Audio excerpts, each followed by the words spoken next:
Bad ideas never seem to die. Multiculturalism is one of them. Wait a second, I can hear you saying, multiculturalism is a beautiful idea. The Mayor of London, Sadiq Khan, would agree with you. He never tires of saying that diversity is our greatest strength. In Australia, people from all sides of the political spectrum talk proudly of being the most successful multicultural society in the world. In Europe and the US, we are told to celebrate multiculturalism, or else be branded a xenophobe, a racist, or both. And what, after all, is the problem with a society made up of different people all coming together to pull in the same direction? The answer is nothing. But that's not what multiculturalism means. It's not at all about pulling in the same direction. Multiculturalism is about people coming to the West and forming their own communities with their own rules and practices. In the eyes of multiculturalists, e pluribus unum, out of many one, the great goal of America, and until now the great achievement of America, is just another form of colonialism. It imposes American and Western values on the non-Western immigrants who come here. Immigrants, therefore, need to cling to the cultures of the countries from which they came, and stay separate. Instead of e pluribus unum, the multiculturalists advocate for e pluribus pluribus, out of many, many. It's true that we live in multi-ethnic societies, that is, societies that are home to people from different ethnic and religious backgrounds.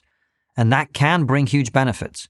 Talented immigrants come to the West to open businesses, pay taxes, and start families. The founder of Nvidia is from Taiwan. The CEO of Microsoft is from India. Elon Musk is from South Africa. But multiculturalism is the exact opposite of this multi-ethnic merging, the e pluribus unum idea. It's about encouraging immigrants not to merge. American liberals have always looked to Sweden as the kind of society they want America to emulate. Crime-free with a generous welfare system, free healthcare, and free college education.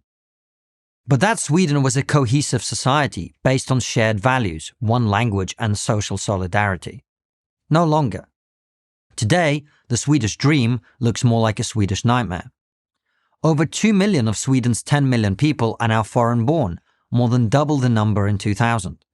This experiment has not gone well. Sweden now has the highest rate of gang killings in Europe.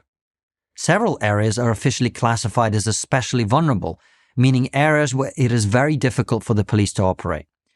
The governor of the Bank of Sweden told the Financial Times the growing crime problem is so serious it risks damaging the country's long-term economic growth. The problem is not confined to Sweden. All over Europe, crime is up sharply. One of the primary reasons is multiculturalism. In Britain, hundreds of thousands of young women and girls have suffered horribly at the hands of so-called grooming gangs, groups of men from ethnic minority backgrounds who target vulnerable girls for sexual abuse. When this abuse is reported to the authorities, instead of bringing the perpetrators to justice, these crimes are covered up by social workers, police officers, and the local government officials who are afraid of being called racist. The only way multi-ethnic societies can work is if we all play by the same rules and live by the same basic moral values. People like me, who come from other places, must be encouraged to assimilate. Immigrants must learn the language, adapt to local customs, and become full citizens with both rights and responsibilities. The onus should be on the immigrant, not the host country. At my doctor's office in East London, I regularly encounter paperwork that's been translated into a dozen languages. That's not what assimilation looks like. When I first moved to England, my parents discovered that I had made friends with other Russian-speaking kids at my school. Well, they said, if that carries on, we'll have to find you a new school.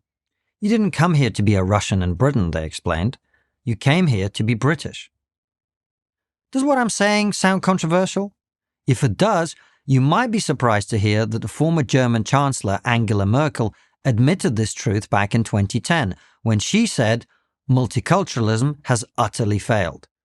A year later, former British Prime Minister David Cameron said the same thing. So did former French President Nicolas Sarkozy and former Spanish President José María Aznar. Multiculturalism has failed in Europe not because we did it badly, but because it's a bad idea. It will fail in the US for the same reason. We either stand as one nation, united by a common purpose and common values, or we fall as competing tribes. Diversity is not our greatest strength. Unity is. I'm Konstantin Kisin, co-host of the Trigonometry podcast for Prager University. Thank you for watching this video. To keep PragerU videos free, please consider making a tax-deductible donation.